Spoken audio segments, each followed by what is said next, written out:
Today I'm talking about how to take care of you when they're struggling. Someone that we love, probably, we care deeply about, and their struggle causes a little bit of distress in us, or a lot bit of distress. So I'm going to give you a process. I'm going to show you how we kind of end up in trouble in an area that we really don't manage, how to get out of it and take some ownership back, some control back, control the things that we can control. And then I'm going to do that by sharing a personal story. See, one of the benefits of having a coach is that you get to learn from someone else's attempts that they've made, whether they've gone as expected, not as expected. And then you get to learn from the process that they've worked through without having to go through all of it on your own. So here's what we end up with. First, we have us, who has mind drama about things that are going on. Like, how am I going to get all the stuff done that I need to in my day? I need X, Y, Z done. I didn't get invited to this thing and other people were invited. And what should I do about this situation or this situation? See, this is our brain constantly processing our situations, trying to figure things out. And when there is a problem, just know it's always ours. That's just really how it is. Then we have someone else having mind drama. They're figuring out, how do I get all the things done that I need to in a day? How do I figure this last thing out? I didn't get invited, and what should I do about this kind of thing? And then there's the other element of us having mind drama about their mind drama because we're human. If they are, oftentimes we assume that if they're reaching out, they must want my help.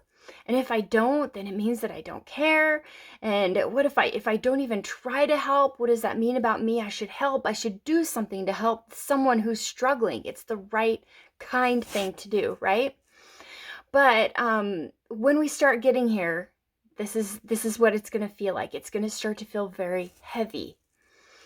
Because we are given everything that we need to handle our own situations, which are our own thoughts, our own feelings, our own actions and results. But we are not given everything we need to manage someone else's thoughts, feelings, actions, and results. No, so that's just where we crossed a line. When we start trying to manage someone else's thoughts, feelings, actions, results, it should feel heavy because that's more than our load. And what it really boils down to here is how we are handling someone else's drama, how we're handling our mind drama about someone else's mind drama. So I have a friend who would call a couple times a week sometimes for several months in a row with an issue. They had thoughts about a person, right? And then I had thoughts about their thoughts about a person. And it began to feel very heavy. And I was thinking, they're suffering, they're creating this suffering. I need to do something to help them. And when I would do things, I would give advice, I would whatever. And they didn't want it. I would start not wanting to answer the phone. But I'd be thinking, but they need me. And when I would say something, really, here's what's going on. When I would say something, I was to change how they were acting, how they were thinking, how they were feeling, so that I felt better. And when I would offer advice, offer help, they would say, I just want you to listen and support and agree with me when I say it's their fault. Like, that's what a friend does. That's her saying, trying to manage my thoughts, my feelings, my actions to help her feel better. This is a very emotionally expensive way to do things. We're all trying to manage things we don't actually manage. So here's the process. Step 1, I needed to get clean. What does that even mean? It means that I needed to completely own why I was feeling the way I was feeling. It was not because of their thoughts about a person. It was my own thoughts. My thoughts that they're causing their own pain. They need to figure it out. And I needed to own them, first of all, that I was creating that for myself, that distress. But once I was in that place, I could start to change my thoughts to allow a little more space for someone else to have their process. And it sounded like, this was my exact sentence that I used, is their self-inflicted pain may be the best thing for them. And that this may be just critical to their evolution. She's not broken. Maybe this is exactly how it needs to be. Okay. Number two, I needed to take care of myself. I was trying to fill from an empty bucket. So, in my personal life, I was making some big decisions. I was struggling in some areas, and I basically wasn't picking up the phone for myself when I would pick it up every single time she called, knowing that we were probably going to be talking about that person, right? So, this looks like me saying to Jen, "Hey, how are you? What do you need? What are you struggling with? What can I do for you?" That was me picking up the phone for myself. The third thing that I needed to do was decide, what do I actually want? Spend a lot of time trying to think, what does she want from me? What does she want in a friend? But I switched the questions to, who do I want me to be? Who do I want to show up as? And I came up with some things like, I want to be able to listen without trying to solve a problem. I want to be glad to answer the phone. I want to be honest and truthful and have that be able to be on both sides, not just one. And I do not want to say things that I don't actually believe.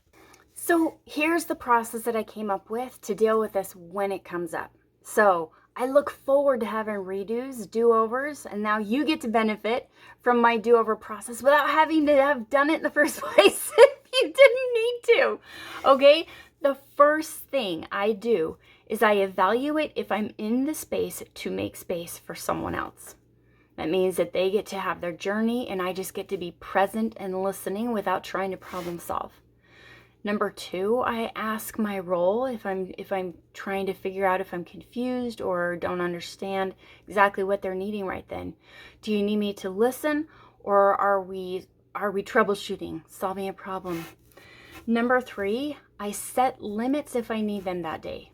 So this could sound like, hey, I've got 10 minutes to talk about so-and-so in my tank today, and after that, I'm going to need to back off. That's all I got in me today.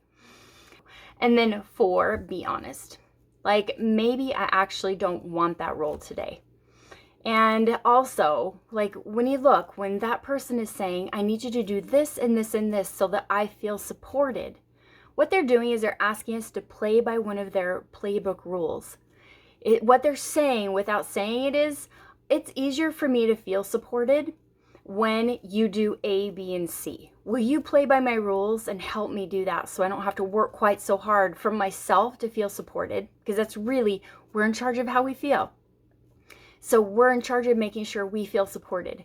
If we're not feeling that, sometimes we rely on someone else to kind of help fill it. If you don't want to be that person that day, you don't have to. So sometimes you may decide, actually, that's not something that I want to do. I don't mind doing A, but B and C, they may need to be for someone else. Just what it comes down to is we do take better care of others when we're taking very good care of ourselves. And in order to do that, we need to take ownership back. Because if we think that someone else is in control of how we feel and how we think and how we act, and if we believe that we are in control of how someone else feels, thinks, and acts, then we're going to be spending our energy in all the wrong places we actually don't manage, and we can't take control from a helpless place, right? We can't manage our stuff. So take such good care of you so that you can take such good care of the people that you love in your life that may be struggling today.